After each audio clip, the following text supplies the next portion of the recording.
AIB जो 19 होने वाला है उससे रिलेटेड न्यूज़ आ रही है। काफ़ी लोग फेल हुए, शॉकिंग अमाउंट मतलब फिगर है जितने बच्चे फेल होने का।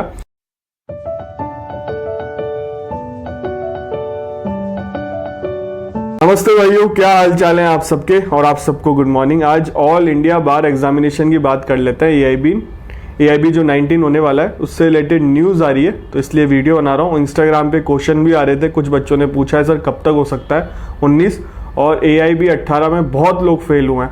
ये इन्फॉर्मेशन कहाँ से निकली है? ये RTI के जरिए किसी ने RTI लगाई थी, उससे इन्फॉर्मेशन आई है। काफ़ी लोग फेल हुए, शॉकिंग अमाउंट मतलब फिगर है जितने बच्चे फेल होने का।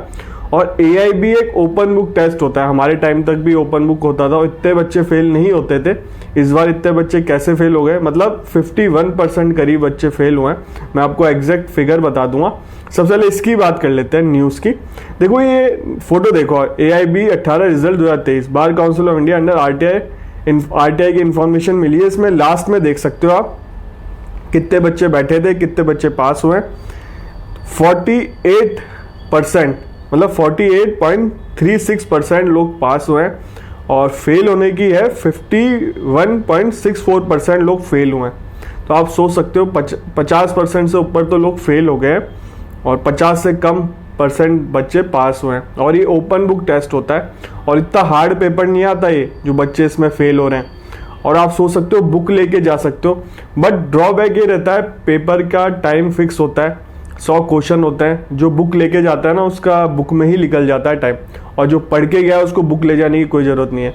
और मैं इतना भी कहूँगा जिन्होंने 5 ईयर में ढंग से बेयरक पढ़ा है वो वैसे भी पास कर देंगे इस पेपर को। मैं कोई बुक लेके नहीं गया था, मैंने फर्स्ट एक बार में मेरा क्लियर हो गया था पेपर और मैं पढ़ के भी नहीं गया था। मेरे फादर की उस टाइम लगी हुई थी तो मेरे फादर बैंक में थे तो 6 महीने मैंने अप डाउन किया है। सीकर पोस्टिंग थी उनकी, तो मैं जयपुर से सीकर डेली जाता था, अप डाउन करता था सुमेश। और मैं बस पेपर देने गया था, कोई बुक लेके नहीं गया था। और मैंने देखा था लोग अटैची भर भर के बुकें लेके आए थे, बैग भर भर के बुकें लेके आए थे। और ट्रॉली बैग होते हैं ना खींच, वो भर भर के बैग वो बुक लेके आए थे। अब उसको पढ़ोगे कब, आप कब निकालोगे? आपका पेपर ही छूट जाएगा। तो ये गलती मत करना। ज़्यादा से ज़्यादा मेजर एक्ट के बेयर एक्ट ले जाओ, आपका मन है तो ले जाने को, तो ज़्यादा से ज़्यादा मेजर एक्ट के बेयर एक्ट ले जाओ और पढ़ के ही जाओ और पेपर अटैम्प्ट करो, आराम से पास हो जाओगे। कोई नेगेटिव मार्किंग नहीं होती इसमें कोई नेगेटिव मार्किंग नहीं है। आपको मतलब 45% लेके आना है और रिजर्व कैटेगरी में हो तो 40% लेके आना है, ऐसा कुछ है। एग्जैक्ट फिगर जब नोटिफिकेशन आएगा तब बात कर लेंगे, इतना ही कुछ है और आराम से लेके आ सकते हो, नेगेटिव मार्किंग भी नहीं है। जो बच्चे फेल हुए हैं 18 में, AIB 18 में, घबराओ मत, AIB 19 आएगा। हर साल 2 AIB एग्ज़ाम होता है तो उसका रजिस्ट्रेशन जल्दी स्टार्ट होगा, तो उससे रिलेटेड न्यूज़ आ रही है, अपन बात कर लेते हैं। देखो इसमें लिखा हुआ है सून, जल्दी स्टार्ट होने वाले हैं अगले महीने जून के लास्ट तक आपको रजिस्ट्रेशन देखने को मिल सकता है और हो सके इस महीने के अंत में ही मिल जाए। कुछ भी होगा मैं आपको अपडेट बता दूंगा जैसे रजिस्ट्रेशन ओपन होंगे। और पेपर अक्टूबर नवंबर के आसपास तक हो सकता है, दिसंबर तक जनवरी तक आपको रिजल्ट भी देखने को मिल जाए, दिसंबर एंड तक आपको रिजल्ट भी देखने को मिल जाएगा और बहुत जल्दी प्रोसेस होगा, इसमें टाइम नहीं लगेगा। और अभी जवाब भी मांगा है AI शायद बार काउंसिल ऑफ इंडिया से, कितने बच्चे कैसे फेल हुए हैं, मुझे न्यूज़ सुनने में आ रही थी, जवाब भी मांगा। और एक बहुत बड़ा अमाउंट होता है इतने बच्चे फेल हो रहे हैं। तो मैं आपको सिलेबस भी बता देता हूँ क्या सिलेबस है इसका।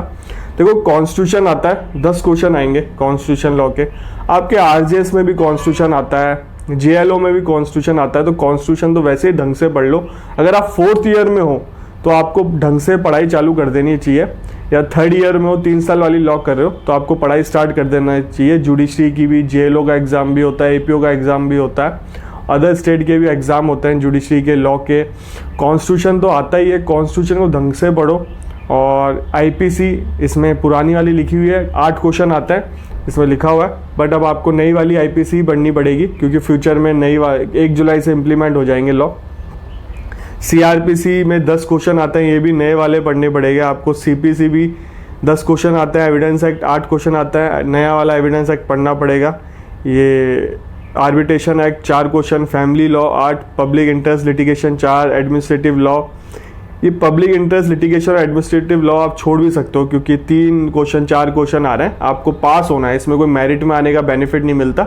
AIB एग्जाम में आपको पास करना है, आपको सर्टिफिकेट ऑफ प्रैक्टिस मिल जाता है, आप प्रैक्टिस कर सकते हो कोर्ट में। AIB एग्ज़ाम क्लियर करना बहुत ज़रूरी है, रजिस्ट्रेशन के भी 2 साल के अंदर आपको AIB एग्ज़ाम क्लियर करना ज़रूरी होता है, फिर रजिस्ट्रेशन वैलिड नहीं रहता।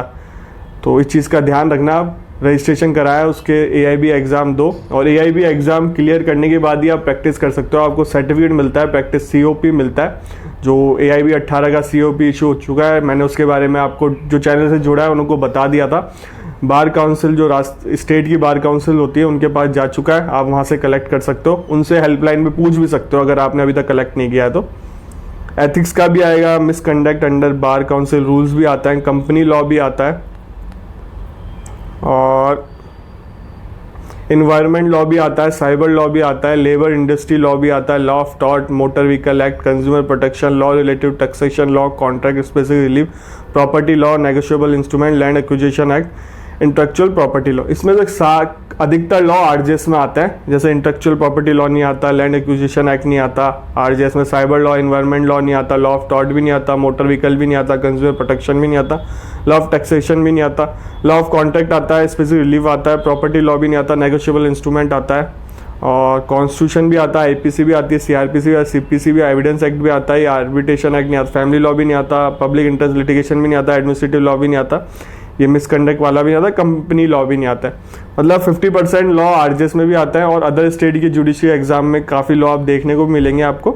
तो ये रहता है, और बेस्ट ये तरीका है, आपको टाइटल सारे याद होने चाहिए, सेक्शन आपको सारे याद होने चाहिए, और जब AIB एग्ज़ाम दे रहे हो तो पढ़ के दो, इन बेयर एक्ट खरीद लो, इनके लेटेस्ट बेयर एक्ट खरीद लो, पढ़ो, और काफ़ी सारे लॉ आपको RJS के में काम आएंगे, अदर स्टेट की जुडिशरी में काम आएंगे, लॉ कंपटीशन एग्ज़ाम में भी काम आएंगे।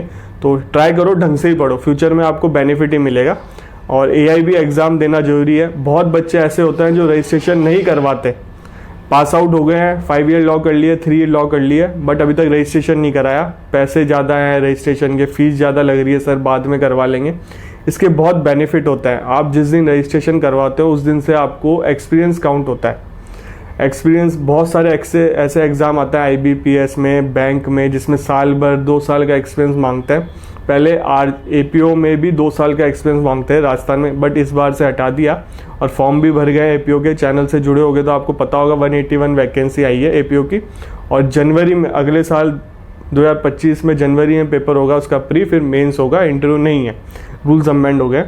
तो बहुत सारे ऐसे एग्ज़ाम होते हैं जिसमें रजिस्ट्रेशन काम आता है। और जैसे ही रजिस्ट्रेशन कराओ, मेंबरशिप भी लो कोर्ट की मेंबरशिप का बेनिफिट ये रहता है, आपको कई जगह आजकल वो सर्टिफिकेट मांगने लग गए हैं। जैसे आप फॉर्म भरोगे तो आप बोलोगे अपलोड करो आपका प्रैक्टिसिंग सेट, मतलब वो एक्सपीरियंस कैसे दिखाओगे, साल भर हो गया, 2 साल हो गया, तो वो सर्टिफिकेट इशू जो वहाँ के प्रेसिडेंट होते हैं, सेक्रेटरी होते हैं, उनके साइन होके हो जाता है। फॉर एग्जांपल आपने 21 में कराया मेंबरशिप, तो 2024 तक, आज की डेट तक आप एक्सपीरियंस का सर्टिफिकेट ले सकते हो, और आप सर्टिफिकेट कहीं पे भी लगा सकते हो, फर्म में भी लगा सकते हो। फ्यूचर में आप फर्म ज्वाइन करना चाहते हो, किसी कंपनी में ज्वाइन करना चाहते हो, तो आप बोल सकते हो मैं प्रैक्टिस कर रहा हूँ, चाहे आप प्रैक्टिस नहीं कर रहे हो, प्रैक्टिकली आप जा नहीं रहे हो कोर्ट में, बट आपका रजिस्ट्रेशन से एक्सपीरियंस काउंट होता है। आप बोलोगे सर ADJ के एग्ज़ाम में जजमेंट मांगते हैं, जैसे राजस्थान में शायद 10 या 8 जजमेंट मांगते हैं, करेक्ट कर देना मुझे अगर किसी ने ADJ का एग्ज़ाम दिया, शायद 10 जजमेंट है। मतलब राजस्थान में हायर जुडिशरी का भी पेपर आने वाला है, उस पर भी बात करेंगे। लोअर जुडिशरी का तो चल ही रहा है, अगले महीने की 23 तारीख को प्री है, इसके बाद आपको ADJ का पेपर देखने को मिलेगा। और लास्ट टाइम 80 करीब वैकेंसी आई थी ADJ में, और 4 लोग पास हुए थे, बहुत कम रिजल्ट दिया था, तो हार्ड रहता है पेपर। और पहले प्री नहीं हुआ करता था ADJ एग्ज़ाम में राजस्थान में, बट अब प्री भी होता है, मेंस भी होता है, तो इस चीज़ का ध्यान रखना। चैनल पे पहली बार आए हो तो चैनल को सब्सक्राइब रखो, बेल आइकन दबा के रखो। इस चैनल पे लॉ से रिलेटेड वीडियो आता है, लॉ की वैकेंसी कहीं पे भी है, सिविल जज की वैकेंसी कहीं पे भी है। सिविल जज की लाइफस्टाइल देखनी हो तो भी चैनल को सब्सक्राइब कर लो, एडवोकेट की लाइफस्टाइल देखनी हो तो भी चैनल को सब्सक्राइब कर लो। मैं फर्स्ट जनरेशन एडवोकेट हूँ, मैंने बहुत सारी चीज़ें बता रखी हैं, आप अपने इनकम सोर्स कैसे जनरेट कर सकते हो। जो हमने गलती करी है वो आप ना करें, इसलिए मैंने बहुत सारी चीज़ें बता रखी हैं। देखो वीडियो, चैनल पे मेरे बहुत सारे वीडियो हैं, आप लोग देखो जाके।